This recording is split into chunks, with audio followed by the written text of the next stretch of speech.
All I dream of is your eyes. All I long for is Apapun masalahnya, kuncinya tetap di kepala. Ingat, zakat dan sedekah di teras dakwah, kamu bisa berkontribusi banyak kebaikan. and I don't know very much, but I think Oke, Mas, ternyata setelah survei tadi, Mas, survei Family 100 ternyata yang hadir kebanyakan mahasiswa. Ya. Dan bukan dari UI, Mas, tapi dari UIN. UIN mana suaranya UIN? UIN, ayo ngaku UIN kan, nah, banyak kan. Dan ada juga dari komunikasi, Mas. Jadi memang kita kenalan dulu aja ya, mungkin dengan Mas Afi.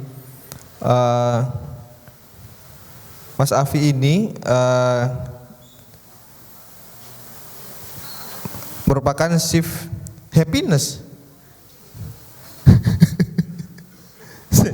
Setahu kita kan Chief Eksekutif, Iya. Chief Operation. Yaitu bahasa lainnya ketua panitia itu Chief Happiness Officer. Cerita Karena harus dong. bikin happy orang banyak.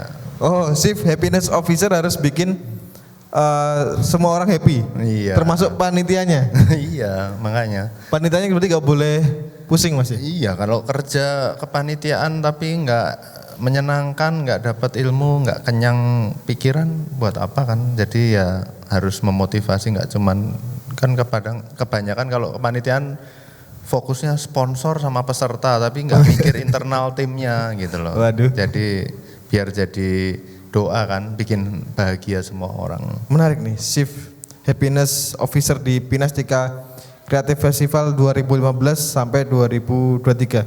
2024 lanjut, Mas. Iya, udah jadi SC sekarang. Oh, jadi Ya. lebih dari happy Udah berarti. pensiun. Pensiun. Udah kalau terhitung udah berapa tahun, Mas, di dunia kreatif tuh, Mas?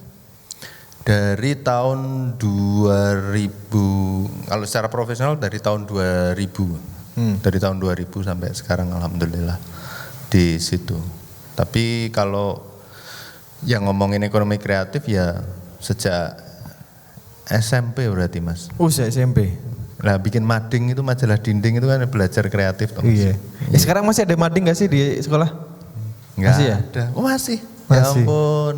Itu wajah-wajah SMA itu, Mas. Di mana itu wajah-wajah SMA? Di sini yang lahiran di atas tahun 2000 siapa? Ada nggak? Coba dong. Satu. Mas, Banyak, Mas. katanya TD itu inklusif, Mas. Tapi kok ditanya umur ini kan saya jadi minder nanti. Enggak, tadi kan 2000 itu teman-teman Baru lahir. baru menatap dunia. Mas Afi sudah berproses. Jadi memang jadi memang Mas Afi ini sudah sejak tahun 2000, berarti sekitar 24 tahun lah ya, Mas ya. Ya dari SMA sebetulnya sudah mulai SMP, SMA sudah mulai banyak belajar soal desain, soal kreatif apa-apa, terus ya diperdalam di kuliah dan lanjut terus sampai sekarang. Ada juga di sini teman-teman yang mungkin freelance atau hobi di desain. Ada situ satu. Ada. Oh. Dera, dia itu Dera, Mas. Dera itu komik. Oh. Buat komik, bukan stand up komedian ya. Ya, oke, Dera. Kalau Mas yang sebelahnya Mas Dera, desainer grafis, Mas. Ya. Yang perempuan yang Ahwat, ada nggak yang di desain? Mendesain hidup. Mendesain calon suami. Mendesain. Oh ya, penting itu. Oh, penting juga. Penting. Saya kira ternyata penting juga. Oke, Mas, sebelum kita masuk ke materi mungkin ya, Mas ya. Kan banyak nih, Mas, definisi kreatif ya. Semua orang bisa memiliki definisi, pun teman-teman yang melewati jalur pendidikan formal itu juga banyak tokoh-tokoh yang ya memiliki definisinya sendiri. Nah, kalau Mas Afi ini, kalau kita tanya kreatif itu apa, itu menurut Mas Safi itu apa? Ya kalau selama ini kan seringnya kita dengar kreatif itu yang pertama kalau biasanya bilang lucu, keren gitu, itu satu. Yang kedua biasanya orang bilang kreatif itu belum pernah ada. Iya. Mas ini belum pernah ada loh, idenya ini belum pernah ada yang bikin. Itu dianggap kreatif. Tapi sebetulnya kalau menurut saya dan beberapa teman kebanyakan menganggap bahwa kreatif itu adalah ketika kita bisa memberikan solusi atas suatu masalah, apapun itu, sekecil apapun itu. Oh. Nah, kadang orang hanya sekedar bilang ini keren, ini lucu, ini bagus, ya itu mungkin seni, baru sampai di bahwa seni itu memang dinilai bagus, tidak sesuai selera apa enggak. Tapi kreatif mungkin harus punya dampaknya ya. Oke. Harus ada dampaknya. Nah, dampaknya atau masalahnya perkara kecil atau besar ya nggak masalah. Tapi yang penting itu ada dampaknya. Bahkan ketika kita disuruh ibu kita belanja ke pasar waktu SD mungkin ya, suruh beli telur, kemudian tepung, kemudian garam, krosok, sayur dan lain sebagainya, itu untuk menyusunnya dalam tas itu sebetulnya membutuhkan kreativitas juga kan. Oh iya? Nah iya, coba kalau telur taruh bawah terus garam taruh atas ketimpa tepung ya kan pecah kan. Nah itu kan sebetulnya butuh solusi juga, menata segala sesuatu. Jadi biar bisa menjawab brief atau permasalahan itu. Nah, seringnya orang terjebak hanya berhenti di kerennya saja tapi tidak selesai. Nah itu sekarang makin banyak lagi gara-gara dipermudah dengan teknologi. Iya. Orang udah bisa Corel Draw, Adobe Illustrator sudah menyebut dirinya desainer. Sudah bisa Canva menyebut dirinya desainer, buka agency. Tapi kadang menyelesaikan masalah aja belum tentu bisa gitu loh. Masalah apa? Masalah komunikasi gitu loh. Kan masalah desain tuh biasanya bikin poster itu kan masalah komunikasi kan, menyampaikan sebuah pesan. Yang penting posternya keren, pakai teknologi terkini, pakai AI, ini gambar itu. Ya nggak apa-apa mau pakai AI mau nggak masalah. Tapi menjawab masalah nggak. Kalau nggak menjawab masalah ya itu baru dibilang bahwa karya yang bagus aja. Tapi mungkin tidak menjawab persoalan. Jadi belum sampai taraf kreatif. Oke.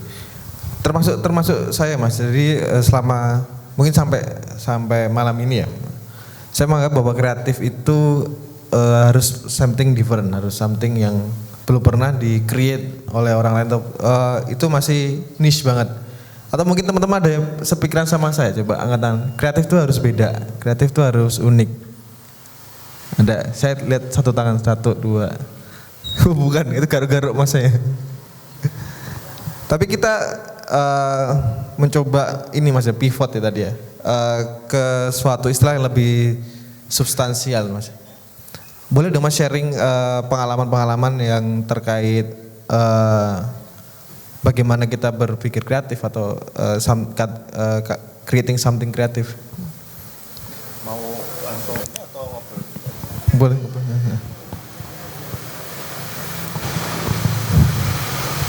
Cek. Jadi sering sekali brief atau persoalan itu kan muncul nggak sesederhana kita terus disampaikan terus kita langsung merancang atau mencari solusinya ya. Percaya atau enggak sering sekali ketemu bahkan dengan level direksi, manajer perusahaan besar pun nasional tapi tidak bisa menyampaikan masalahnya apa gitu. Dia cuman ngomong bahwa Mas penjualannya turun gitu. Oh, si level direksi itu. Iya, jadi kadang beberapa orang memiliki kesulitan untuk menyampaikan masalahnya apa. Nah, disitulah seorang desainer atau kreator itu kemudian harus bisa menstrukturkan. Oh, kebutuhan Bapak tuh seperti ini. Makanya kadang ada riset, butuh riset. Setelah riset berarti habis itu merancang solusinya seperti apa. Itu jadi nggak melulu bahwa segala sesuatu tuh harus, misalnya kalau kita bergerak di bidang branding atau advertising agency, solusinya pasti melulu iklan, nggak melulu seperti itu. Jadi dulu pernah ada satu pitching tender gitulah, lumayan besar bersama teman-teman di kantor lama itu. alhamdulillah kita menang bukan karena solusinya bikin iklan, tapi malah bikin museum gitu. Jadi memang museum. Iya, jadi ada sebuah brand dia pengen memunculkan kesan sebagai brand yang paham anak muda. Yang lain, advertising agency yang lain ngusulin iklan, bikin iklan macam-macam, iklan TV, iklan koran dan sebagainya. Nah, dari saya sama tim di kantor lama dulu malah justru bikin iklan iya, tapi kemudian kita mengusulkan bikin museum. Waktu itu bikin museum tentang anak muda. Sejak zaman kemerdekaan sampai sekarang anak muda itu bikin karyanya apa aja. Wow. Jadi itu kan masalahnya apa? Masalahnya dia satu kan, dia ingin dikenal sebagai brand yang paham anak muda. Apakah dengan iklan itu selesai? Enggak kan? Ya. Nah, solusinya apa? Ya kita riset waktu itu. Nah, di Batik ada Danar Hadi. Ini nyebut brand nggak apa-apa ya Mas? Oh, nggak apa-apa. Sini nggak bayar. Pesaingnya sedikit. Jadi Danar Hadi mengklaim sebagai yang paling paham batik, dia bikin museum batik. Terus kemudian ada salah satu produk tembakau, dia mengklaim sebagai pelopor produk tembakau itu, dia bikin museum juga. Banyak sekali yang. Nah akhirnya kita riset ke anak muda dan sebagainya, ternyata memang belum pernah ada yang menceritakan lini masa sejarah anak muda karyanya dari dulu sampai sekarang. Padahal presiden pertama kita kan dilantik waktu masih muda kan? Iya. Siapa presiden pertama? Dia Pak? Soekarno. Loh, tahu Mas? Wakil yang pertama ini juga, wakil yang sekarang ini juga masih muda kan sekarang. Oh iya. Iya. Jadi ya itu anak muda tuh nggak tahu sejarah Indonesia dari dulu zaman Bung Karno dilantik itu ternyata masih muda. Terus habis itu ada para seniman yang punya karya yang bikin poster waktu itu Avandi waktu itu ya masih muda bikin poster perjuangan Bung Ayubung itu yang menggelorakan semangat tuh juga masih muda, itu anak muda dari dulu sampai sekarang itu nggak ada. Akhirnya kita paparin ke klien dan kliennya happy banget dan malah justru kita menang. Padahal satu-satunya advertising agency dari lokal, yang lainnya Jakarta dan multinasional. Cabang Jepang, cabang Amerika, cabang mana-mana. Alhamdulillah. Nah itu Mas, tadi ketika disebut museum itu saya agak kok museum, anak muda dan museum itu kan ya teman-teman ya, museum kan identik dengan sesuatu yang kuno, sesuatu yang ancient, sesuatu yang sejarah, sesuatu yang masa lalu lah. Berarti kurang piknik. Ah ya itu, ayo kita piknik. Ya itu kadang kita hanya menganggap bahwa kalau namanya museum tuh yang seperti yang teman-teman lihat. Kadang kita perlu piknik keluar gitu loh. Ya dulu ketika kita lihat Gojek mungkin hal yang aneh ya. Gojek, ojek online. Ojek tuh ya harus kita ke perapatan, kita nyang-nyangan. Itu ojek. Tapi kan kemudian ada orang yang merevolusi itu menjadi kita bisa pakai ojek dari handphone, bisa kirim barang, bisa beliin makanan. Kan karena apa? Berangkat dari masalah, menyelesaikan masalah. Oh repot ya, harus ke perempatan, harus nawar-nawar terus. Akhirnya dibikinlah semua di aplikasi. Ya, dan sebelum nanti kita break, udah break. Ya kita lanjut nanti aja ya, kita lanjut nanti aja teman-teman ya. Bagaimana? Mungkin nanti kita lanjutkan bagaimana kok bisa ide yang keluar tuh out of the box ya. Di tengah kalau istilah sekarang tuh blue ocean. Ketika semuanya milih advertising, ini kok milih museum. Nanti kita bedah sehabis isya lanjut di kajian asyik teras dakwah. Kita istirahat sejenak. Wassalamualaikum warahmatullahi wabarakatuh.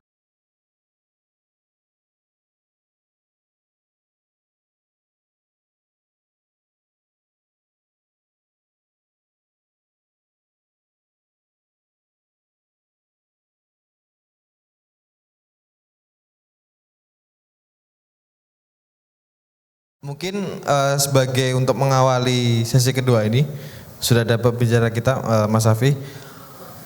Mungkin kalau mencari sesuatu yang solutif mungkin teman-teman banyak ide Mas. Tapi pertanyaannya bagaimana ide itu bisa berbeda, ide itu bisa unik dan ide itu bisa menonjol daripada ide-ide yang lain gitu.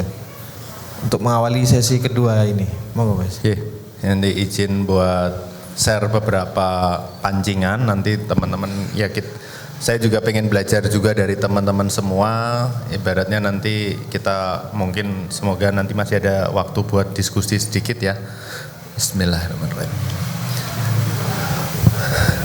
Jadi kalau tadi diawali dengan obrolan tentang kreatif itu kayak apa sih, bahwa kalau kadang selama ini kita tuh sudah merasa bahwa segala sesuatunya yang lucu, yang keren, yang bagus, yang belum pernah ada itu dianggapnya adalah suatu hal yang kreatif. Padahal sebetulnya kalau ngelihat dari realita sekarang di setiap profesi kita, mau teman-teman yang di bidang kreatif, yang mau desainer, bikin souvenir, cenderamata, sampai mungkin teman-teman yang lagi skripsi, lagi bikin usaha, bikin bisnis, itu sebetulnya kreatif itu lebih tepatnya diterjemahkan sebagai segala sesuatu yang itu dianggap bisa menyelesaikan masalah. Nah, masalahnya seperti apa? Nah, tergantung apa yang kita temukan.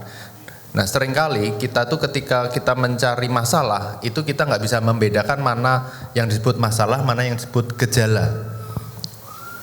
Oh, kalau kita punya usaha, terus misalnya kita jualan kopi ya, kopi susu, terus penjualan turun, itu masalah atau gejala? Bagi masalah.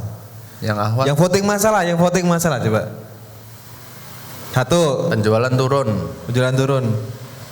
Biasanya yang punya bisnisnya langsung bilang itu masalah, Mas. Iya. Masalah. Nah, kalau penjualan turun, itu ada yang berpendapat masalah, ada yang berpendapat gejala. Itu, tapi sebetulnya itu lebih tepatnya disebut itu adalah gejala. Masalahnya apa? Ya dicari. Apakah misalnya harganya kemahalan, apakah rasanya nggak enak, atau karena tempatnya nggak strategis, ya tergantung. Nah, itu sering orang mencari solusi obatnya itu nggak pas. Ya itu sama kayak orang demam, ketika ada anak demam langsung dikasih penurun panas, tapi tidak dicari tahu penyebabnya apa. Jadi dikasih penurun panas terus, ya nggak akan sembuh-sembuh, panas terus tetepan. Sama kayak tadi, masalahnya belum ketemu, hanya dikasih ini penjualan turun, ya sudah didiskon aja, dikasih promo, buy one get one dan lain sebagainya. Itu masih hanya obat sesaat aja, tapi belum ketemu masalahnya. Nah, sering kita nggak pandai memilih nggak pandai membaca mana masalahnya. Sama seperti tadi ketika di awal disampaikan, bahkan level-level business owner pun manajer ada yang nggak bisa menyampaikan masalahnya apa, hanya ngomong bahwa ini penjualannya turun apa-apa, tapi tidak menyampaikan masalah aslinya tuh apa. Nah, malam ini pengen sharing segala sesuatu yang mungkin dianggap teman-teman tadi kreatif, bahwa yang penting adalah bagaimana kita bisa menemukan ide kreatif yang berkah dan manfaat, tentu saja, yang kalau zaman sekarang itu adalah ideas that move the people, menggerakkan manusia, menggerakkan hati, menggerakkan orang untuk apa? Ya ada yang menggerakkan untuk beli produk teman-teman. Kalau teman-teman punya misi sosial, gerakan sosial, ya menggerakkan orang untuk ikut bervolunteer, mau datang, mau ikut turun tangan, mau ikut nyumbang donasi. Kalau teman-teman punya misi, mau misalnya ada sebuah gerakan atau apa-apa yang mau ikut datang, mau ikut support.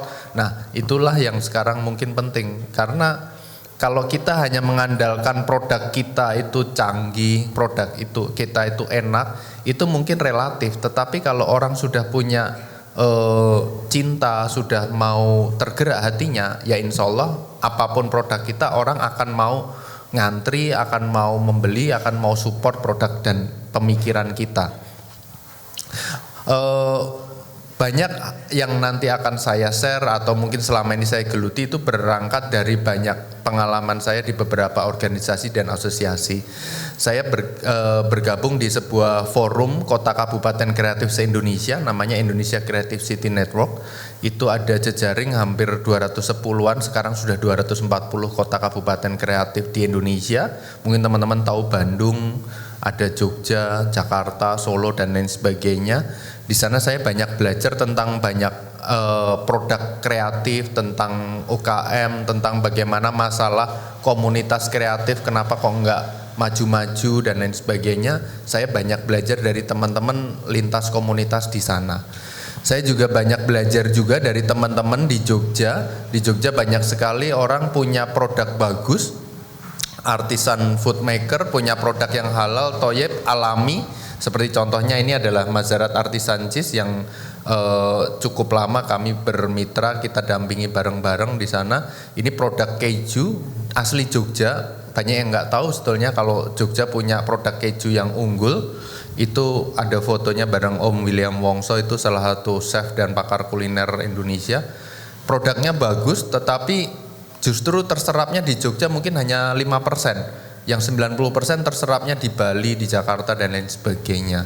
Bahkan sekarang sudah nembus pasar ekspor. Karena apa? Konsisten, bikin produk, nggak mau terjebak di industrial, nggak mau terjebak banyak-banyakan produk kapasitasnya, tetapi mengunggulkan kualitas. Jadi dia yang penting kualitasnya bagus. Jadi jangan ngejar ke jumlahnya yang banyak dulu, tapi yang penting punya produk yang baik, berkualitas dan alami. Jadi nggak ada tambahan zat-zat kimia dan lain sebagainya. Kemudian di Pinastika, itu adalah sebuah festival kreatif, usianya tahun ini ke-21.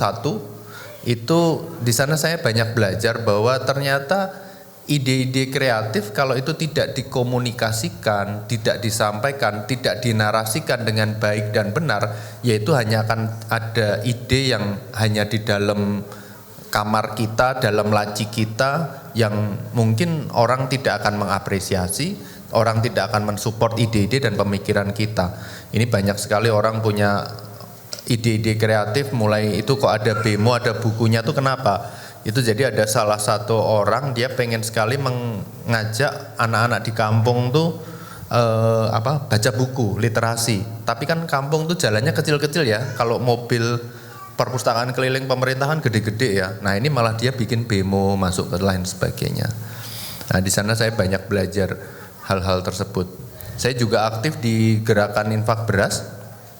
Di sana saya banyak belajar tentang mengajak orang untuk mendukung suatu hal baik. Itu ternyata tidak semudah hanya dengan ibaratnya kita menulis sebuah ayat Quran atau hadis, bahwa ternyata itu ada layer-layernya. Ada orang yang mendengar ayat Quran dan hadis itu langsung tersentuh. Teman-teman di sini insya Allah begitu dengar Bismillah aja insya Allah sudah paham bahwa oh ini adalah panggilan saya untuk beramal soleh, untuk membahagiakan anak yatim dan lain sebagainya. Ternyata ada layer-layer lainnya bahwa oh harus didekati dengan gaya komunikasi yang populer, harus dengan gaya-gaya konten-konten yang lucu, yang menarik, yang kekinian. Nah hal-hal yang kayak gini ini kita create bareng di sana. Kenapa kok sedekah cuma seharga kopi kekinian? Karena mungkin kita hari-hari banyak sekali orang yang lupa sedekah, tetapi kalau setiap harinya beli kopi kekinian 15-25 ribu mungkin dengan entengnya. Kita ambil permisalan seperti ini. Ini juga mungkin yang masih ibaratnya kita sama-sama masih berjuang bahwa ini ya Allah gimana mau bayar mahal, kayak bayar SPP aja berasa mahal. Di rumah rasanya rame banget, kaleng susu anak, token listrik sama isi dompet kayak tong kosong, nyaring bunyinya. Ini masalah-masalah yang orang hadapi setiap harinya, kemudian kita twist. Gimana caranya? Kalau kamu banyak masalah, ayo ikut doa bareng bersama santri di gerakan infak beras pada tanggal sekian. Jadi kita mencoba memahami masalah orang dan kemudian kita twist itu jadi sebuah pesan komunikasi, ajakan kebaikan. Nah ini ada testimoni dan lain sebagainya. Dari semua komunitas dan entitas yang saya temuin itu ada 3 hal ini yang mungkin jadi learning point saya. Yang pertama adalah personal brand, bahwa kita punya apa, kita punya misi apa, karakter apa, gaya apa, yaitu pertahankan. Itu adalah gaya otentik kita. Mungkin kita nggak harus selalu FOMO ya, ikut-ikutan orang bahwa oh sekarang ngetrennya seperti ini ya saya mau ikut itu. Nggak harus melulu itu. Temukan apa yang jadi misimu. Khitohmu turun ke bumi ini tuh dilahirkan untuk apa? Peranmu tuh apa? Sama seperti sahabat Rasulullah. saya Khulafaur Rasyidin, masing-masing punya peran berbeda-beda. Jadi nggak semuanya punya ibaratnya harta yang banyak untuk mendukung dakwahnya Rasul, tidak semua orang punya public speaking yang baik, tidak semua sahabat Rasul yang punya strategi yang baik, masing-masing punya peran. Nah kita mau jadi kayak siapa? Cari. Kemudian yang kedua, mulai dari hal yang kecil, simple dan relevan. Nggak usah berusaha untuk mencari segala sesuatu itu tadi yang hanya sekedar tren sesaat, bahwa oh bulan ini lagi ngetren konten yang kayak gini, nggak melulu harus seperti itu, tapi cari sesuatu yang simple, mudah dikomunikasikan, dan hal yang kecil dimulai aja. Kemudian yang ketiga, tentu saja cari sesuatu yang berkah dan manfaat. Jangan bikin iklan-iklan yang clickbait, yang apa. Kemarin saya bukan hampir terjebak ya, sengaja menjebakkan diri Mas. Jadi gimana itu? Jadi ada iklan sebuah toko komputer, sebuah laptop brand yang mahal, dia tulis harga mulai 5 jutaan. Itu spek yang terbaru saya tahu gitu loh. Iseng lah saya chat, saya mau ini gitu loh. Karena saya tahu harganya mulai 8 jutaan. Ternyata terus dia jawab, "Kak udah nonton iklannya sampai akhir belum?" Tulisannya 5 jutaan plus 2 juta. Saya bilang, masih "Mbak kecil itu, gitu." Itu enggak gede, dia tulis gede, tapi di awal judulnya laptop ini harga 5 jutaan. Iya. Tapi kalau saya nonton sampai detik ke terakhir tulisannya 5 jutaan plus 2 juta. Saya bilang ya nggak gitu amat sih nyari pembeli gitu loh. Saya bilang kecuali kalau 5 jutaan tuh 5,5 lah ya. 5,9 oke lah masih bisa kamu bilang 5 juta. Saya bilang mbak jangan gitu amat sih aku bilang gitu. Nah itu menurut saya cara cari rezeki yang nggak berkah ya. Mungkin manfaat ya, jualan pengen dapat traffic ya. Tapi judulnya kan clickbait banget. Nah 3 hal ini bisa jadi learning point kita buat bagaimana kita bikin pondasi, mau bikin usaha, mau bikin gerakan dan lain sebagainya. Karena sekarang zamannya udah nggak kayak era tahun 2000-an. Tapi 2000-an tadi saya harusnya milih slide-nya salah nih. 2000-an tadi baru lahir ya. Iya. Ya. Jadi saya ceritain ya, zaman saya tahun 2000-an mereka di rumah sakit. Dulu tahun 2000-an sudah kemana Mas? Sudah sampai mana? Saya main di sawah. Nah udah main di sawah. Tahun 2000-an itu kalau kita nonton ke pertunjukan, kajian atau apa, itu pemandangannya kayak gini nih. Tapi sekarang tahun 2020-an itu kalau kita lihat itu kayak gini pemandangannya. Apa yang beda? Direkam tadi. Direkam. HP, iya. Sama seperti kalau kita datang ke nikahan saudara itu, fotografer tuh sampai susah nyari angle yang terbaik Mas. Kenapa itu Mas? Kalah sama Pak D budenya yang ingin memberitakan ke WA grup keluarga. Fotografernya angle-nya jelek semua, bocor semua. Belakangnya tuh isinya Pak D budenya. Ya, ini zaman yang harus kita hadapin bahwa semua orang itu bisa menjadi stasiun televisi, iya. Semua orang bisa menjadi stasiun radio, semua orang bisa jadi koran, penerbit koran. Karena apa? Semua orang adalah kreator. Nah ini kan memang jadi peluang, tapi juga jadi tantangan. Iya. Peluangnya apa? Bahwa kita nggak harus bayar 500 jutaan untuk pasang di iklan koran nasional untuk launching produk. Kita tinggal buka laptop, buka media sosial, kita bisa launching produk kita saat ini juga kalau produk kita baik. Tapi tantangannya apa? Distraksinya banyak. Iya. Bahwa kalau zaman dulu orang kalau mau launching produk tinggal pasang iklan di Kompas, di televisi, booking satu acara 1,5 jam, undang artis, beres. Produknya satu Indonesia orang tahu semua. Tapi sekarang kan nggak bisa kayak gitu. Siapa yang masih baca koran? Ada Koran kertas cetak, nggak ada yang langganan koran sekarang. Makanya online banyak online. Iya, online aja begitu baru baca satu berita langsung kemudian ada pop up iklan. Iya. Nah distraksinya banyak. Iya. Nah itu pentingnya kita harus tahu sekarang nggak sama kayak dulu. Orang behavior sekarang seperti apa. Nah di sekeliling kita itu banyak sekali sebetulnya peluang dan mutiara yang terpendam kalau kata orang bijak bilang. Karena kreativitas itu adalah bagaimana melihat masalah sebagai peluang. Kalau kita keliling Di sekitar kita misalnya inilah contoh sederhana di TD. Oh datang muter kalau parkir di sana kendaraan roda 4 sana motor di sini. Datang berangkat dari rumah aja kita pasti di sepanjang jalan. Kalau kita peka itu kita akan menemukan banyak sekali masalah. Dari masalah itu sebetulnya banyak sekali peluang untuk kita tuh mau bikin usaha, mau bikin gerakan sosial, mau bikin campaign lain sebagainya tuh banyak. Sering sekali kita nggak peka. Siapa yang sering jajan siomay keliling atau bakso keliling? Siapa? Banyak. Oh, satu, bakso dua. yang ori ya, bukan bakso yang intan. Berarti ya? yang nggak ngaceng biasanya belinya baksonya mungkin di Indo April atau Betamart dan lain sebagainya ya. Tahu nggak sih kalau kita belanja di pedagang keliling, siapa yang masih belanja di pasar tradisional, pasar basah? Masih. Berarti yang lainnya mungkin belanjanya lewat handphone atau ke supermarket dan lain sebagainya. Terima mateng Mas. Terima mateng ya.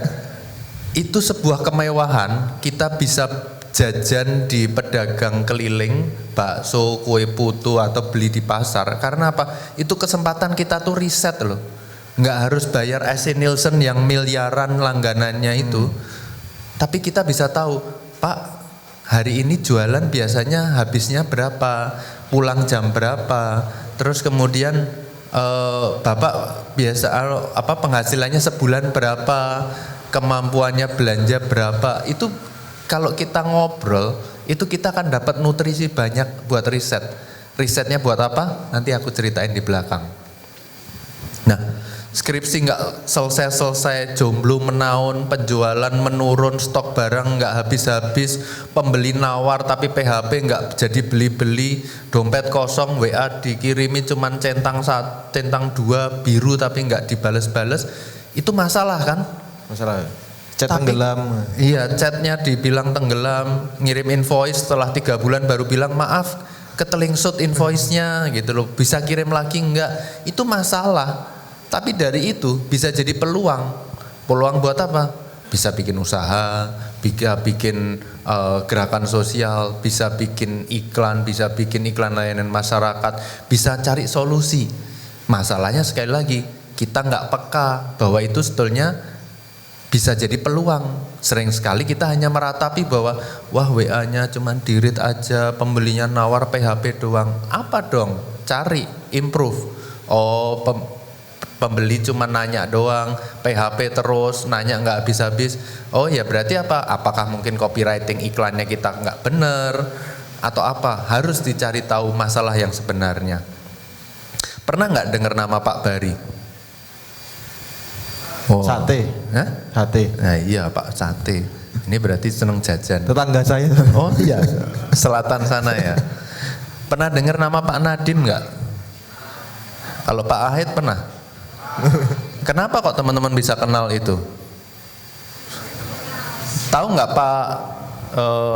Pak Jono, tahu nggak? Jadi Pak Bari sama Pak Jono itu deketan. Ada penjual sate keladak juga sana namanya Pak Jono. Nah, kenapa kok teman-teman bisa lebih kenal namanya Pak Bari, Pak Nadiem, Pak Ahid dibandingkan tadi misalnya Pak Jono atau Pak Slamet? Pak Slamet tuh nama salah satu driver Gojek yang tadi lagi jemput anak saya kayaknya. Nggak kenal kan? Kenapa kok teman-teman bisa lebih kenal ini? Karena mereka konsisten. Dari dulu sampai sekarang menggulitinya itu terus. Pak Ahid mengawali di sini, bikin teras dakwah dari dulu sampai sekarang konsisten. Apa? Oh, cari menyelesaikan masalah. Anak muda kalau mau ngaji ke masjid mungkin dianggap terlalu serius. Bikinlah tempat kajian yang ramah, dekat sama anak muda. Pak Bari, mungkin dulu orang kalau mau beli sate itu harus ke Sate Samirono yang mahal di UNY sana. Jadi dulu orang se-Jogja itu kalau beli sate kambing itu di Samirono, di depan UNY. Harganya cukup mahal, sampai sekarang masih ada. Nah, dia bikinlah sate gaya baru di sana dengan jeruji dan lain sebagainya. Pak Nadiem, mungkin semua orang dulu kalau beli naik ojek harus ke perempatan, harus nyang-nyangan nawar dan lain sebagainya. Pak Nadiem bikin solusi ojek online lewat aplikasi dan lain sebagainya tanpa harus nawar, harganya sudah pasti harga yang baik. Nah, konsistensi seperti inilah yang kadang kita tuh kurang.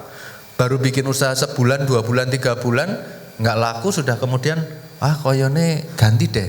Nah, kita nggak tahan banting, baru sebulan, 2 bulan, 3 bulan, terus ngerasa bahwa usaha kita nggak laku, udah gagal. Ya coba dievaluasi dong, sebulan sekali kayak seminggu sekali dan lain sebagainya.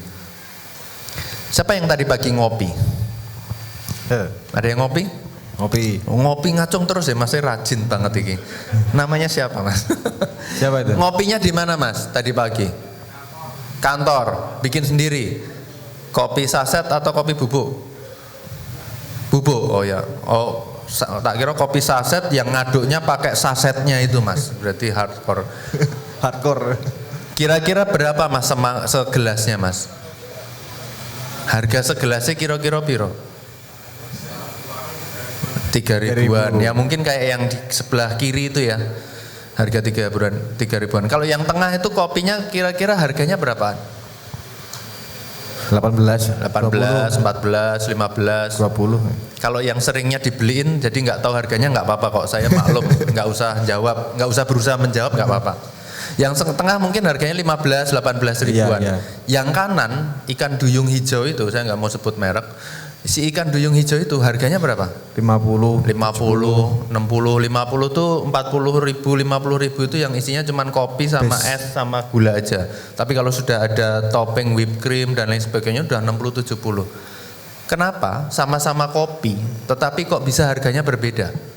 Ya memang ada selisihnya ya. Pasti ada yang mau jawab, nah, kopinya kan beda kualitasnya, iya. Susunya beda, iya. Apa yang bikin beda? Kok bisa yang satu harganya 3.000, satu harga 15.000, satu harga 50.000? Apa?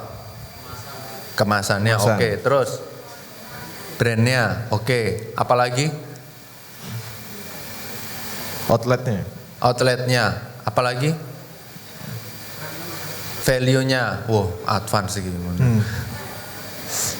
Nah, orang seringkali terjebak brand itu hanya sekedar logo aja, kemasan aja. Tapi brand itu adalah pengalaman menyeluruh. Teman-teman kalau datang sudah disambut dengan senyum. Begitu mau pesan sudah ditanya, Mas kok sendiri? Biasanya sama temennya itu. Mas pesennya biasa kan? Nggak perlu nanya nama aja, kadang udah hafal dia. Dulu teman saya pernah kerja di sebuah distro nasional, baju-baju surfing, ada di Jogja. Itu begitu dia baru diterima kerja, itu setiap hari minimal harus menghafalkan 10 nama pelanggan yang datang ke situ. Jadi suruh nyatet. Terus ditanya apa kebiasaannya apa? Oh ini sering datang dianterin sama ibunya. Oh ini senengannya beli celana 3/4. Oh ini senengnya beli kaos atau apa gitu. Itu suruh nyatetin. Dan itu dievaluasi, ditanya setiap hari sama manajer supervisornya. Karena apa? Itu bagian dari branding. Ketika bulan depan dia datang lagi ke situ, dia akan nanya, Mas kok nggak dianterin ibunya kemana? Sehat kan? Seneng banget loh kita. Begitu datang sudah bahasa Jawanya apa? Nguwongke. Diuangke, dianggap diinget. Seneng kan kalau lagi beli bubur ayam ngantri terus tiba-tiba penjualnya, Mbak datang lagi gitu. Seneng, wah dikenal aku. Ya padahal yang nggak akan mengubah antrian kita ya, tapi minimal kan seneng ya kita dititeni. Mbak biasa toh pisah toh sotonya. Nah, seneng banget loh kayak gitu tuh, hanya penjual soto aja. Nah sama, itulah cara kerja brand, nilainya lebih.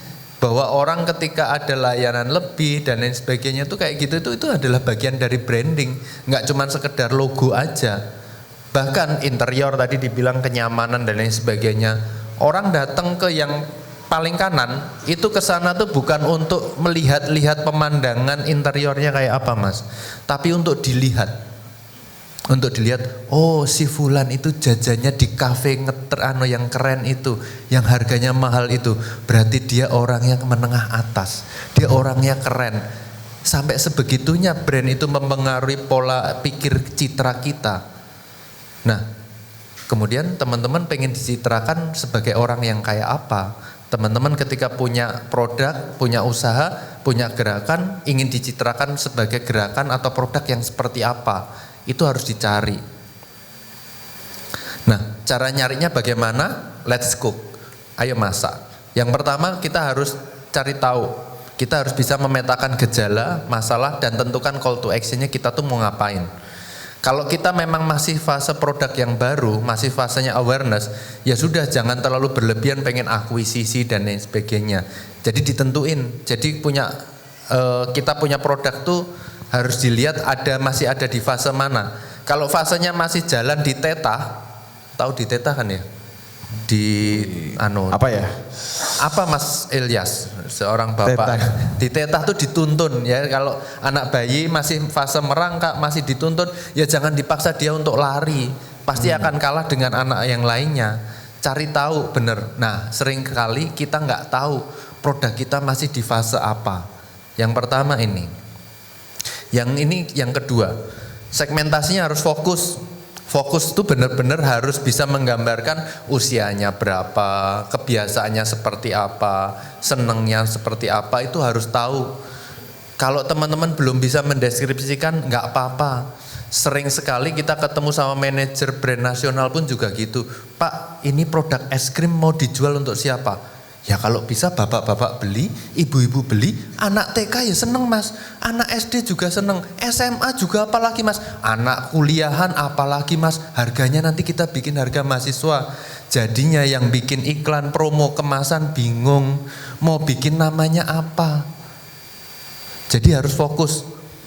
Jadi saya pernah main ke sebuah perusahaan telekomunikasi mas, di sana dia punya brand 3 untuk anak SMA, anak pekerja, kemudian untuk eksekutif muda.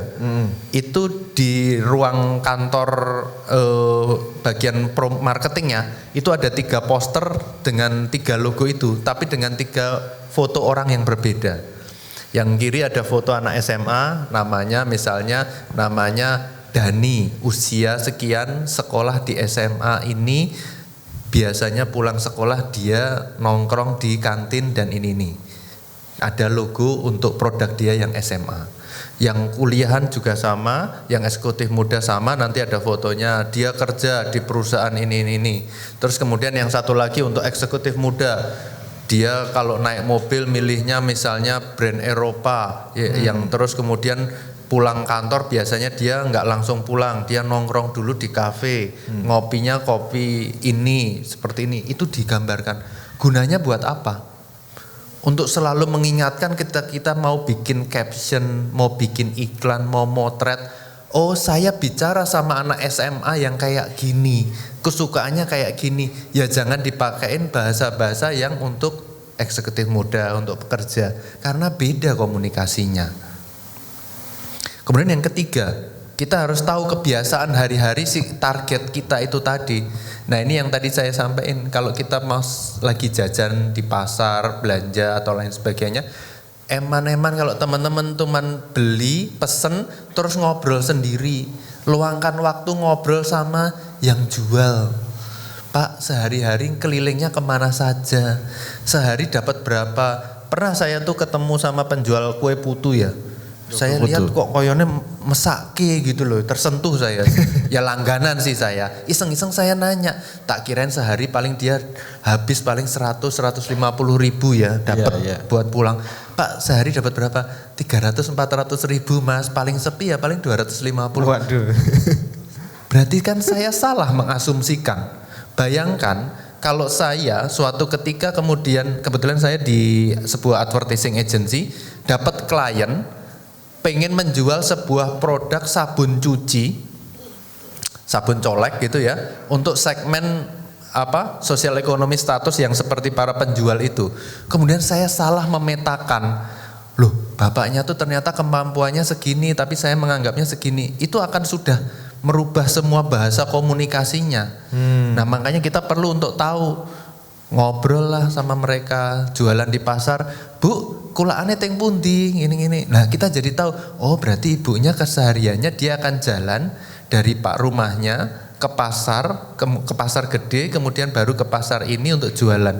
Jadi cari tahu target audiens, target market kita tuh kebiasaannya apa, kesukaannya apa. Nah ini kalau ini ya contohnya ya, yang paling kiri atas itu bangun tidur, habis bangun tidur dia apa? Baca koran, baca koran terus baru buka handphone. Terus habis itu belanja di sayur keliling. Terus kemudian dia nonton TV, terus pergi naik kendaraan lewat kota, pulang kerja dia nongkrong di kafe, terus belanja di supermarket, terus kemudian makan di rumah atau di restoran. Saya mau tanya, kalau saya punya sebuah produk apa Mas kira-kira mau launching apa? Kopi, Mas punya kopi. usaha apa? Kopi. Kopi. Namun kopi Oke. tadi. Punya kopi, mau launching produk yang kopinya kopi kelas atas mahal. Terus punya dana promosi 1 miliar. Oh. Terus kemudian dia pengen bikin event di pasar Beringharjo. Artisnya oke, keren dan lain sebagainya di pasar Beringharjo. Biayanya 1 miliar. Kira-kira nyampe nggak pesan promosi kita ke target audience ini? Kenapa? Kenapa? Supermarket ya? Dia ke supermarket. Iya makanya. Nyampe nggak? Enggak, karena si target yang kita sasar ini nggak pernah ke pasar. Kita sudah menghabiskan uang banyak, bawa artis keren, bayar larang, tapi nggak berhasil pesan kita tersampaikan. Karena apa? Salah tempat. Nah inilah pentingnya kita tahu. Oh kalau segmen yang menengah atas itu kalau belanja di sini, kelilingnya ke sini, kita harus tahu. Makanya kalau lagi piknik jangan cuman cuci mata aja, tapi dicatat dalam pikiran. Oh kalau datang ke mall, datang ke ini, nggak apa-apa datang ke mall, tapi kan buat belajar diniatin. Oh orang sekarang yang lagi ngetren kayak gini. Oh berarti besok kalau aku bikin produk t-shirt gayanya yang begini. Oh sekarang orang lagi suka warna rose pink, green, mint green atau apa. Nah ya itu dicatetin kayak gitu. Buat apa? Supaya kita tahu target market kita tuh ngapain aja.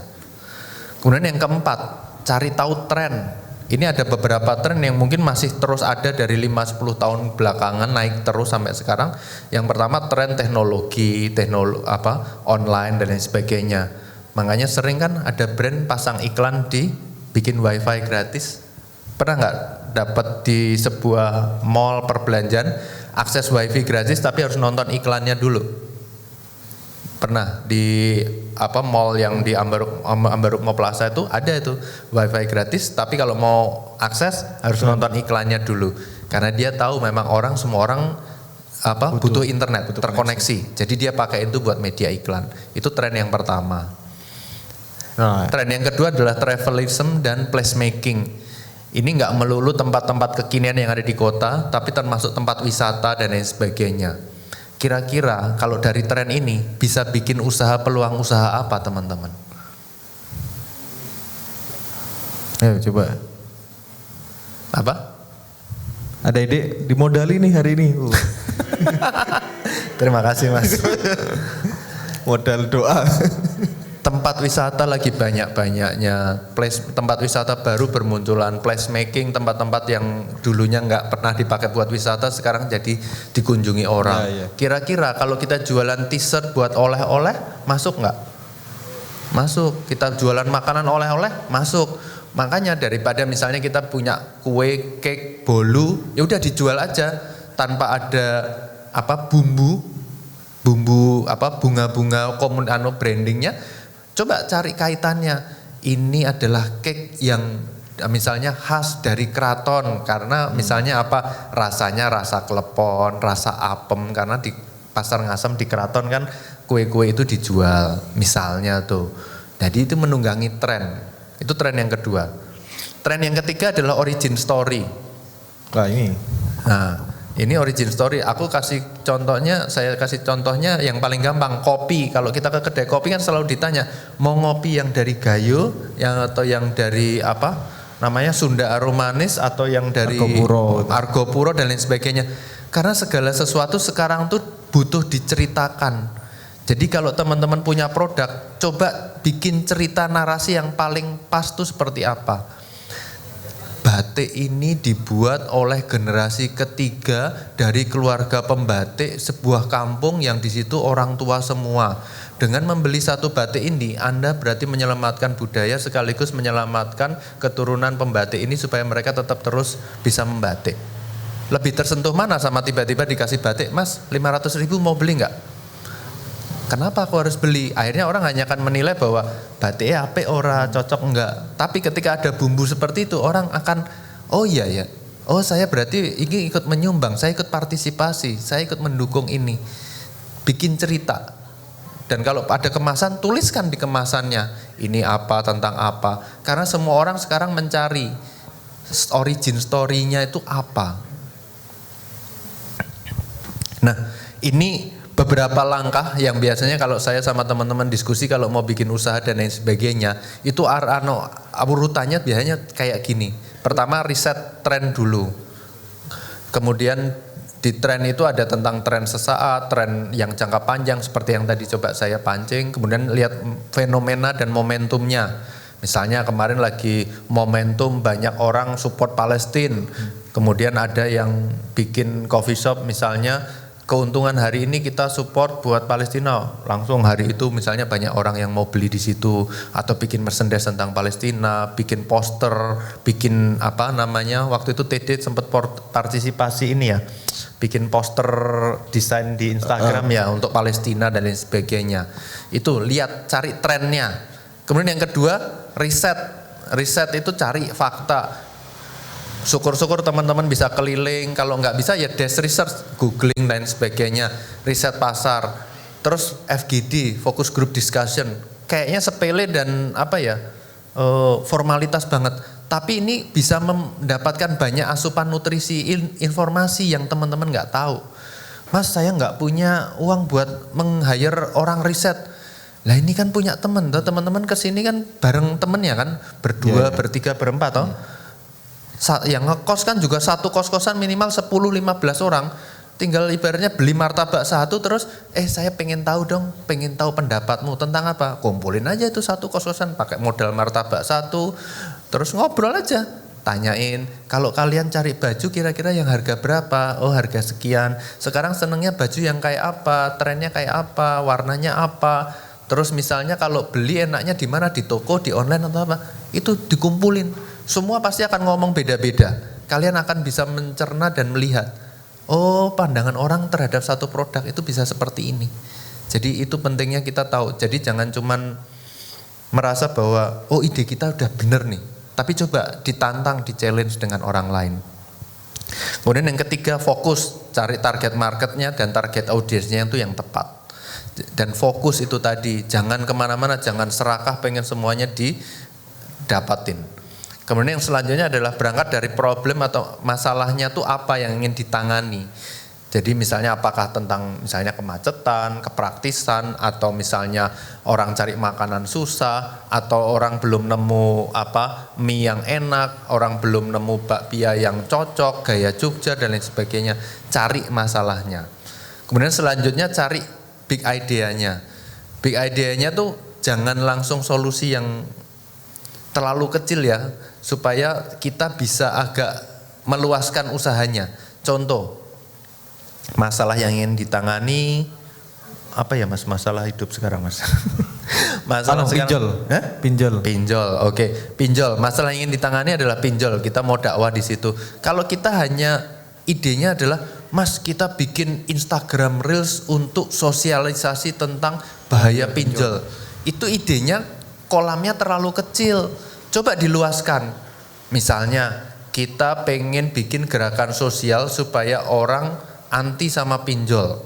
Ya sudah, nanti akan muncul bikin konten, bikin poster, bikin nanti edukasi ke misalnya ke tempat-tempat komunitas nongkrong atau apa. Jadi akan punya banyak kolam di sana. Jadi pikirkan ide besarnya dulu supaya punya banyak kolam. Kemudian selanjutnya ekosistem. Ekosistem itu ibaratnya kalau kita sholat tuh berjamaah. Kalau sendirian itu kan ya cuman satu. Tapi kalau berjamaah kan dapat banyak. Sama bikin usaha tuh jangan sendirian. Cari partner berdua, bertiga, berempat. Atau sama suami, sama istri, sama pasangan, sama kakak, sama adik. Nggak apa-apa. Sama temen. Cari yang bisa saling support. Saya bisa pinter bikin produk kaos yang bagus.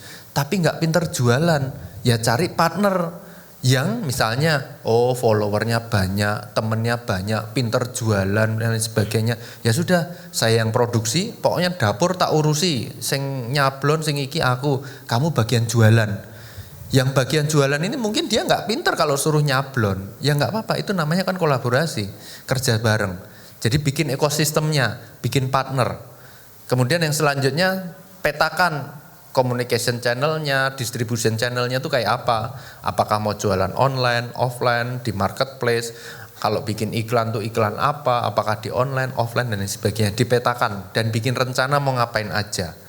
Kemudian yang selanjutnya harus punya sustainable baik revenue streamnya, pemasukannya dan sebagainya.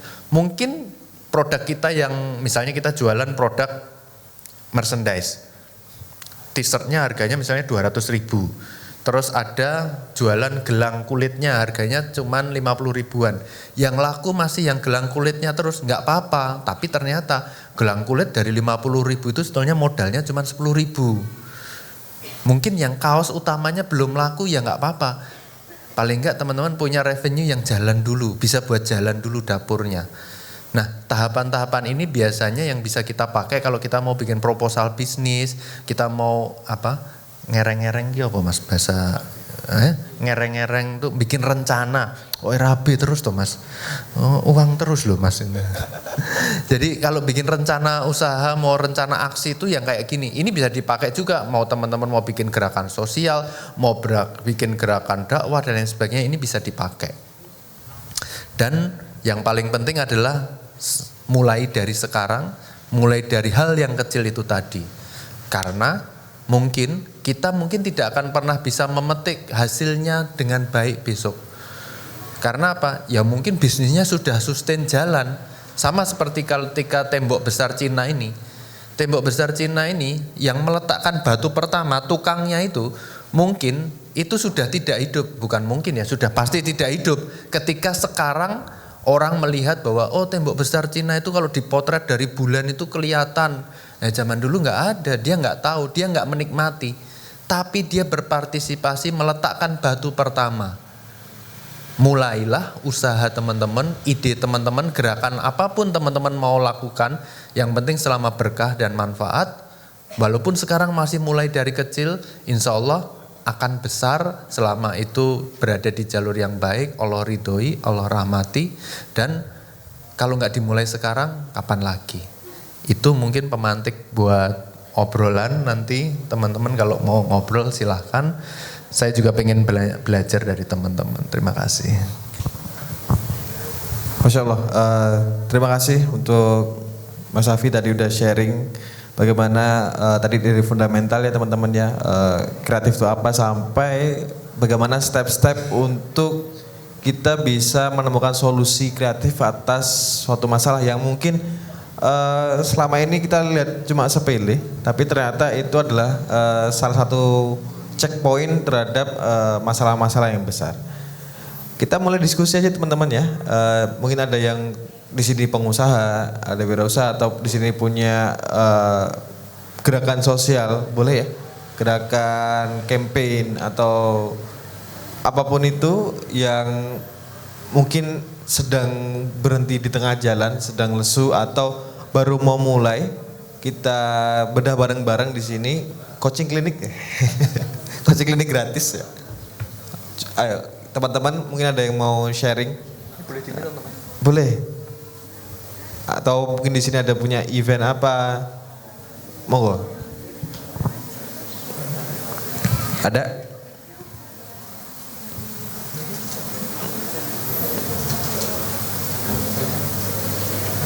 Ada. Gak kelihatan, Mbak. Ketutupan ini. Langsung aja, Mas. Bismillahirrahmanirrahim. Assalamualaikum warahmatullahi wabarakatuh. Sebelumnya saya mengucapkan terima kasih Ustadz atas waktunya. Atas ini kesempatannya. Astagfirullahaladzim. Izin bertanya, bagaimana cara kita membentuk personal branding Sedangkan usaha personal branding kita itu masih belum terbentuk, dan usaha yang mau kita jalan itu saya juga ada usaha tapi nggak begitu jalan, kayak gimana ya, kayak kadang jalan kadang enggak karena bingung juga, cuman sekedarnya saja. Apa? Usahanya bidang apa? Saya ini jualan deodoran.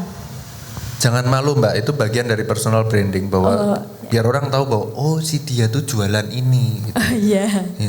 Itu katanya kalau teman saya yang itu kamu tuh belum sukses kalau kamu belum dikasih tambahan nama belakangnya. Misalnya kita pernah nggak nyimpen Agus Aqua, nyebut Gano, Agus Galon gitu, Agus Galon karena dia saking terkenalnya jualan galon. Terus ada yang Joko Gas karena dia saking nah itu jangan malu, itu bagian dari branding Mbak. Iya. Gitu. Nama saya Eni Luvita, sering dijuluki sama teman-teman saya biasanya Mail. Oh, kenapa? Karena sering Mail. apa aja dijual di kos. Oh, pinter. Iya. Jadi itu Ustadz, saya masih bingung cara jualannya itu gimana dan membangun personal branding untuk jualan saya itu bagaimana. Terus saya juga udah pernah membuat IG tapi ya cuman beberapa teman saya aja dan menawarkan produk tuh cuman ya orang-orang tertentu saja. Terima kasih. Wassalamualaikum warahmatullahi wabarakatuh. Pertanyaan dari Mbak Mail. Upin sama Ipin mana? Ini kanan kiri. Berarti sukses sudah brandingnya, apa-apa dijual. Nah itu. Iya. Marketplace berarti, marketplace di kos. Mau langsung Mas? Ya, biasanya memang orang kesulitan menemukan baik personal brandingnya maupun branding untuk produknya. Itu yang pertama memang melalui riset. Setelah melalui riset kita bikin hipotesa kan. Hipotesa itu kira-kira begini. Ya kita kan punya keterbatasan ya, mau pakai riset yang dalam dan lain sebagainya mungkin masih belum sampai ke sana. Dicoba dulu hipotesanya. Bukan nggak mungkin memang kalau itu ada tidak berhasil, itu untuk pivot. Pivot itu kalau anak basket tuh apa? Muter tapi kaki satunya masih ada di satu sisi ya. Jadi yang satu nggak bergerak. Misalnya teman-teman ketika tadi misalnya jualan produk deodoran, oh ya mungkin dicari tahu misalnya, oh deodorannya apakah itu produk yang sangat umum atau misalnya bisa mencari sesuatu yang lebih spesifik. Contohnya nih, ini dapat cerita dari siapa ya, Habib Ares atau siapa aku lupa waktu itu. Jadi ada orang jualan hijab, terus dia merasa produk hijabnya itu nggak laku-laku. Terus kemudian dia melakukan riset bahwa ternyata muslimah itu juga banyak juga yang naik gunung. Dan sering sekali ketika naik gunung itu jilbabnya, hijabnya itu bentuknya jadi nggak baik, nggak proper dan lain sebagainya, nggak syar'i dan lain sebagainya.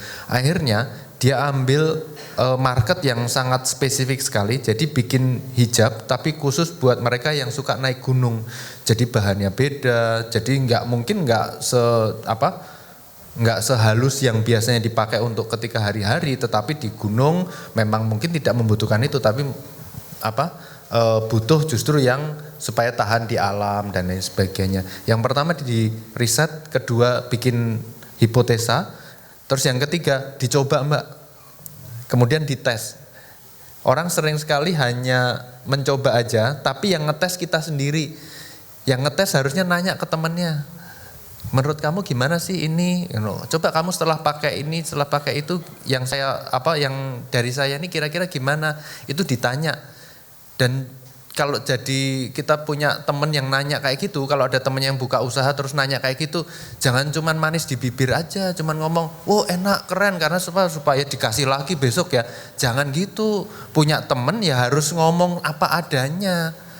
Jadi ada komunitas di Jogja, ada beberapa teman pengusaha kuliner di Jogja, itu ada namanya tim pencacat, bukan pencatat ya, pencacat. Jadi sebelum produk diluncurkan, dia ngundang teman-temannya sesama pengusaha kuliner, itu sampai di-EC banget Mbak. Di-EC itu apa? Dibully produknya. Ini enggak enak, kurang asin, kurang manis, apa-apa. Itu sampai sebegitunya. Itulah teman yang baik untuk ngomong. Nah kalau yang nggak baik, kalau ngomongnya di belakang, ngomong sama temennya itu malah nggak baik gitu. Jadi kalau ada teman yang lagi buka usaha ngerintis, ngomonglah apa adanya. Ini kayaknya kemahalan produk segini. Nah gimana kalau sebaiknya seperti ini. Jadi coba itu dicoba dulu Mbak. Terus kemudian banyak-banyak sering ketemu orang. Kalau banyak ketemu orang, itu tadi saya kasih permisalkan kalau kita ke pasar dan lain sebagainya. Tapi cari yang sesuai target market yang mau disasar sama mbaknya ini seperti apa. Kalau misalnya target marketnya itu untuk mahasiswa, ya coba sering ketemu, dengerin mahasiswa, amati perilaku mereka. Jangan ibaratnya ketika targetnya mahasiswa tapi mainnya justru misalnya ke sekolah-sekolah di mana situ ngeliatin ibu-ibu yang nungguin anaknya sekolah apa-apa, kan beda market, beda behavior. Jadi penting untuk sesuai dengan behavior kita. Gitu. Ya berarti setelah ini tanya ke Upin, tanya ke Ipin, Fizi, siapa lagi? Siapa? Jarjin, Mei. Hah? Bulu-bulu. Boboiboy ya. Tanya. Tapi itu produknya bikin sendiri atau ada produsennya Mbak? Oh, mungkin kita wawancara mungkin ya. Boleh ya di review ya? Review produknya boleh ya? Boleh. Boleh. Review produknya mungkin. Tambahan data. Ini ada siapa? Mimi.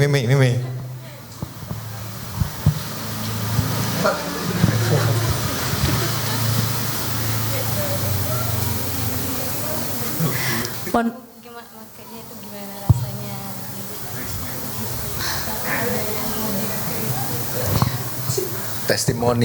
Testimoni ini aja, kalau nggak masukkan testimoni bawa apa? Emosional mas.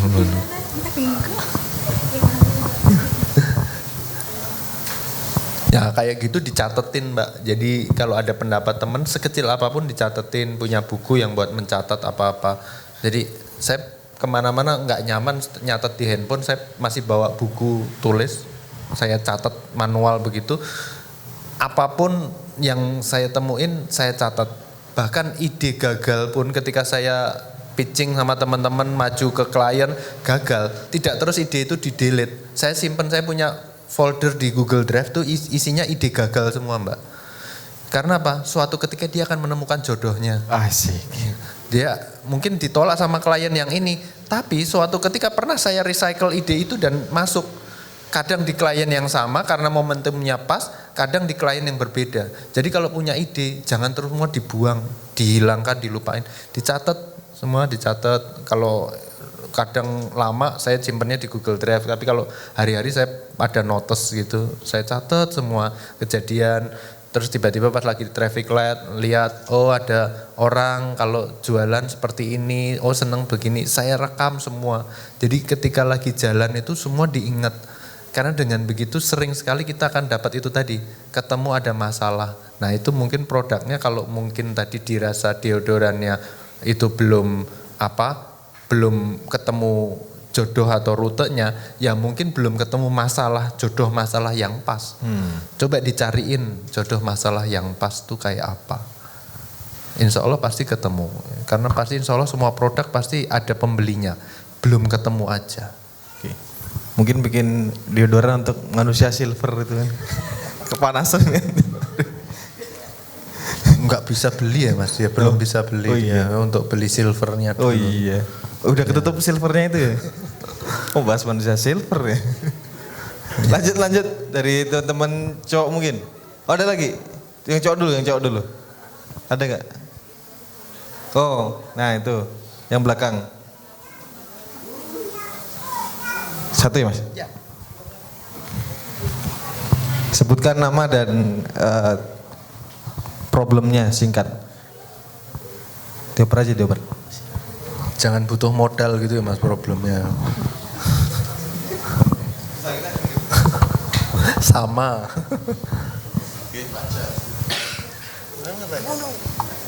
Bismillah.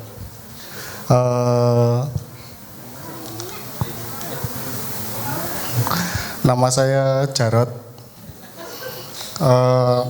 Kemudian problemnya mungkin dari teman-teman yang lain sudah banyak mempunyai produk itu ketika diangkat lebih itu bisa menjadi produk unggulan. Tapi kelemahannya dari teman-teman sendiri itu kebanyakan untuk strategi marketingnya, Mas.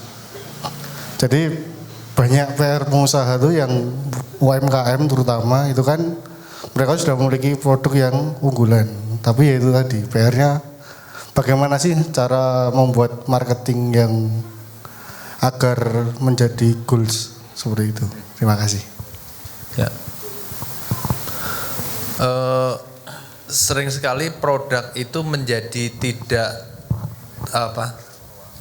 si target marketnya tidak punya apa bahasanya, keterkaitan, tidak merasa butuh dengan si produk itu karena ya merasa sudah tidak relevan, Mas. Tidak relevan tuh ya kayaknya nggak gue banget gitu loh, nggak cocok buat saya. Nah, berarti kan tugasnya brand itu adalah atau produk itu adalah dengan bantuan brand, promosi dan lain sebagainya itu adalah supaya membuat si produk ini relevan dengan si orang target marketnya ini. Nah, contohnya caranya terus gimana? Ya itu tadi, kita harus memahami karakter si target market yang mau kita sasar itu seperti apa. Buat contoh paling sederhana, kalau kita mau jualan dengan target marketnya ibu-ibu yang sukanya beli Tupperware, nyebut merek mana ya Mas? Gimana ya? Yang senengnya beli rantang plastik warna-warni itu, tapi kita risetnya justru ke anak muda yang sukanya nongkrong di coworking space, ya beda komunikasinya, Mas. Jadi nggak relevan. Untuk mereka yang sukanya nonton bola, timnas dan lain sebagainya, suka beli jersey sampai beli kemana-mana, terus kemudian dibandingkan dengan mereka yang sukanya baca buku di perpustakaan, ya beda karakternya. Nah, tugasnya brand adalah menjembatani supaya itu tetap relevan. Nah, caranya gimana? Ya cari tahu target kita tuh maunya apa, sukanya seperti apa. Nah, ya itu ditemuin di situ. Jangan sampai salah alamat. Berarti cari relevansinya dulu ya sebelum ya, caranya bikin relevan kan kita harus tahu kita mau ngomong sama siapa. Buat yang Iwan misalnya mau ketemu calon mertua, biasanya ngelakuin apa? Nekat. Saya yakin walaupun jawabannya nekat, pasti di kepalanya melakukan riset luar biasa itu pasti. Biasanya ngelakuin apa? Minimal martabak. Nah, martabak ngomongnya. Nah, Martabak. Kok yakin, Mas? Kalau sampai salah kan bahaya tuh, Mas. Iya. Kita harus riset dulu kan, nanya dulu kesukaannya bapak dan ibu apa ya? Oh, martabak. Nekat kita. Pergi ke sebuah mall beli cake yang mahal. Tabungannya sebulan entek nggo tuku kuwi dengan gagahnya bawa, "Pak, ini cake baru viral. Ini di mana-mana dicari." Lah tapi bapaknya senangnya martabak, ya tidak akan dapat ke hatinya. Coba kalau ketemu martabak. Terus, "Loh, Nak, kok kowe ngerti toh aku senengannya martabak. Iki dulu martabak makanan pertama bapak sama ibu dulu loh. Waktu jajan." Wah, itu langsung wis kapan siap tanggal, Mas? Nah, langsung gitu. Karena apa? Tepat gitu. Riset tadi. Risetnya tepat. Nah, itu sama kalau kita bikin brand, produk, komunikasi itu ya sebetulnya sama. Seperti kalau kita mau ta'aruf, kita harus tahu riset. Oh, ini seperti apa, kebiasaannya apa, kesukaannya apa. Nah, itu caranya bikin bisa ngeklik di situ.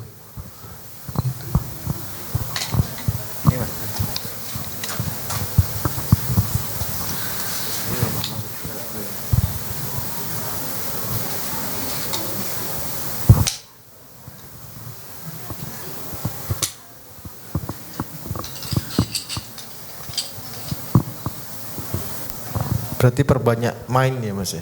Ya piknik. Nah, piknik bisa kemana aja. Nggak melulu harus pergi jauh ya, kita datang ke TD, ngeliat temennya, lihat jamaah yang lain kesukaannya apa. Oh, datang ke sini, oh kalau dikasih nasi ini pada seneng, kalau dikasih nasi itu pada nggak terlalu banyak yang nambah. Jadi tahu oh orang sukanya seperti ini gitu. Jadi riset, tahu, perbanyak wawasan Membaca tidak melulu harus sifatnya kita baca buku terus, syukur bisa baca buku dengan konsisten, tapi kalau nggak bisa baca buku ya baca keadaan, baca lingkungan, ada apa dicatat semuanya, semua dicatat, insya Allah itu pasti akan ada manfaatnya. Ya tapi tidak terus kemudian segalanya dicatat yang ini ya teman-teman harus punya mau rutenya dulu kan, mau ngapain dulu. Oh ini tadi ngomongin produk deodoran, oh itu tadi misalnya produknya misalnya makanan, kuliner atau apa. Ya berarti yang kaitannya dengan itu kita harus punya banyak wawasan. Sering sekali kita merasa sudah senang, punya ide bagus, iki keren banget, iki wirung tahun sing gawe, iki wis tak riset lewat internet, lihat di mana-mana tuh banyak gitu. Tapi ternyata apa? Salah, risetnya dia di Amerika apa di Eropa apa-apa. Di Eropa mau pakai ini, ternyata dia mau jualan pakaian hangat yang tebel banget itu. Dia mau jualan di Indonesia tapi risetnya dari apa? Dari Eropa. Ya salah alamat Mas. Di sini nggak laku. Iya. Sumu. Iya. Ya tadi perbanyak piknik. Piknik bisa kemana aja ya. Tapi travelnya sejalan aja. Ya. Oh iklan ini. Iklan. Mahal ya. Di belakang aja ya. Mahal. Tadi satu lagi. Nah. Dari Meme. Oke, selamat malam Mas. Sebenarnya saya bukan mau tanya soal bisnis sih, karena kebetulan saya nggak punya bisnis, cuman penasaran aja. Tadi kan dari Mas Afi bilang salah satu caranya supaya kita bisa berkembang untuk bisnis kita itu kan dengan menjual kisah gitu. Cuman yang jadi pertanyaan saya itu ketika kita mempromosikan produk kita dengan menjual kisah sedih seseorang, apakah itu dapat mengurangi keberkahan gitu atau nggak apa-apa? Karena saya pernah dengar kalau jangan menunggangi kisah sedih seseorang untuk kepentingan bisnis gitu. Baik, itu aja. Ya. Mas. Itu kalau namanya di komunikasi itu namanya how to say.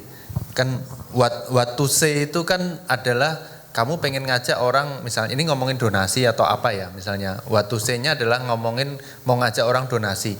Tapi how to say-nya kan bisa gayanya beda-beda. Kamu mau ngajak orang jalan, itu ada yang ngiming-ngimingi ngirim foto di WhatsApp terus mau nggak kesini, sama kemudian kamu ngirimin tiket, sama terus tiba-tiba didatengin rumahnya langsung dijemput diajak pergi, itu kan how to say. Tergantung target kamu sukanya seperti apa. Nah, dan juga karakter brandmu seperti apa. Nah, kalau tadi ngomong itu teman saya di MCT menyebutnya di Gerakan Infak Beras itu kalau di tim desain itu menyebutnya menjual air mata kayak gitu. Itu kadang kita juga nggak terlalu cocok seperti itu. Makanya kita justru mencari kisah-kisah inspiratif buat supaya orang mau support. Jadi memang yang pertama tergantung gaya brandnya, karakter brandnya seperti apa. Kalau dari kami memang kami tidak terlalu cocok how to say-nya menjual kesedihan. Kami lebih cenderung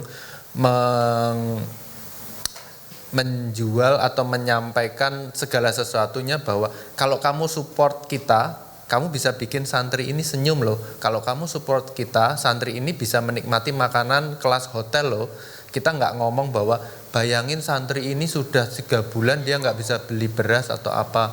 Kita nggak ngomong di situnya. Kita ngomongnya apa yang bisa kamu lakukan kalau kamu support kita. Nah, memang itu ada beberapa orang marketer itu masih memakai pola komunikasi yang menjual air mata. Karena apa? Ternyata target marketnya memang seneng yang kayak gitu. Jadi ya orang pasti akan menemukan target marketnya. Nah, kalau kita nonton, kita misalnya protes ya, sinetron atau nonton di TV apa-apa itu kisahnya kok drama-drama keluarga ribut terus, di bioskop isinya film horor terus dan sebagainya. Ya karena memang setelah diriset orang Indonesia sukanya masih di situ. Nah, apakah kita akan hanyut di tren yang seperti itu yang menurut kita nggak cocok, nggak baik, atau kita mau ngikut tren lain yang mungkin masih kecil mungkin belum besar kuenya, tetapi itu insya Allah lebih baik komunikasinya, lebih berkah, lebih manfaat. Kalau dari saya pribadi kurang cocok kalau pakai itu tadi, menjual kesedihan, menjual air mata itu ya. Berarti tadi tren itu perlu kita ketahui tapi nggak melulu kita ikuti ya? Apa gimana? Ya, kalau contohnya tadi ngomongin air mata tadi. Ya, ngomongin kopi atau tadi aku ngomongin batik atau apa, itu kan bukan menjual kesedihan bahwa dia pembuat batiknya mesake nggak bisa makan atau apa, tapi kan untuk misi menyelamatkan budayanya, karena ini pembatiknya kalau sampai dia putus keluarganya nggak laku lagi, tutup apa-apa, otomatis budayanya apa, heritage-nya ini putus, hilang. Kan nggak menceritakan bahwa mesake lho dek iki omahe reot kayak gini, enggak, kita nggak ngomong itu. Kita ngomong kamu mau nggak gabung? Oh ya sorry, satu. Jadi 10 tahunan lalu tim dari kantor saya yang lama tuh ada tim riset. Jadi dia kerjaannya meriset kebutuhan untuk brand. Itu keliling 10 kota besar di Indonesia selama 6 bulan. Dan itu diulang-ulang terus, bikin FGD, riset dan lain sebagainya. Ada satu yang sangat menonjol di Indonesia itu dan terbukti bahwa anak muda Indonesia itu yang pertama, itu seneng banget terlibat pada suatu cita-cita yang besar. Contohnya apa? Ayo share, ini ada orang yang butuh donor darah, selamatkan mereka dengan jempolmu. Itu dengan ringan tangan mau share. Jadi termasuk tadi ketika saya ngasih contoh batik, itu ketika itu diangkat, komunikasikan ke anak muda, itu mereka mau support itu. Karena apa? Mereka suka terlibat pada sebuah misi yang besar. Jadi bagian dari sebuah gunung besar, mereka tuh suka walaupun mereka cuma jadi kerikilnya, cuma sekedar repost, reshare, nge-like, komen, itu seneng. Anak muda itu behaviornya itu satu. Yang kedua, anak muda Indonesia itu, anak muda Indonesia itu ketika di era teknologi, internet dan lain sebagainya, kalau di luar negeri itu kemudian makin individual, di Indonesia malah justru kebalikan. Di Indonesia semakin terakses dengan internet, komunikasi sosial media, itu malah justru semakin komunal. Jadi senang berkelompok. Makanya kalau di sosial media kan ada komunitas yang penyuka ikan cupang, ada yang penyuka motor antik, ada yang penyuka fotografi, walaupun dia nggak satu kota, tetapi dia terhubung. Itu memang karakter generasi muda Indonesia seperti itu. Nah itu juga bisa jadi tren yang dipotret juga. Dan yang ketiga, anak muda Indonesia itu senang sekali sebetulnya dengan yang namanya narasi budaya dan lain sebagainya. Sayangnya budaya Indonesia itu masih jarang ternarasikan, tersampaikan. Yang masuk justru narasi-narasi misalnya apa, dari Korea, dari Jepang, dari Barat dan lain sebagainya.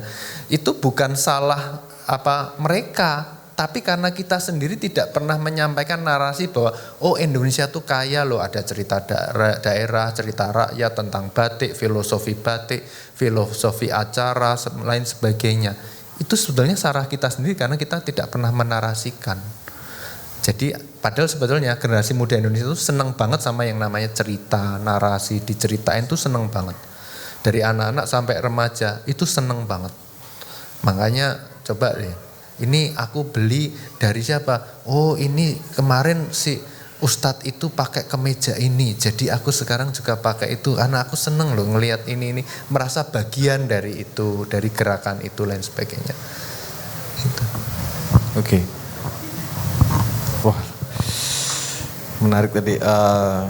Bagaimana dari story tadi bisa memberikan ruh ya tadi Mas ya.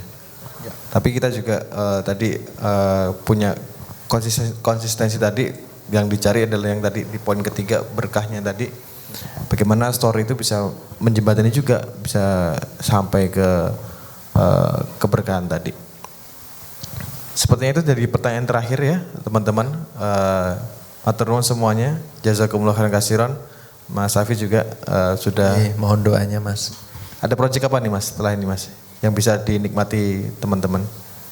Apa ya? Tede mau ngajakin apa? Nonton film.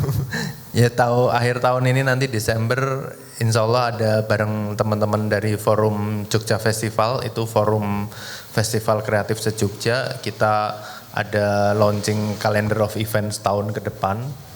Jadi memang itu kalau di teman-teman festival itu cara supaya menggandeng makin banyak brand komersial untuk mensupport.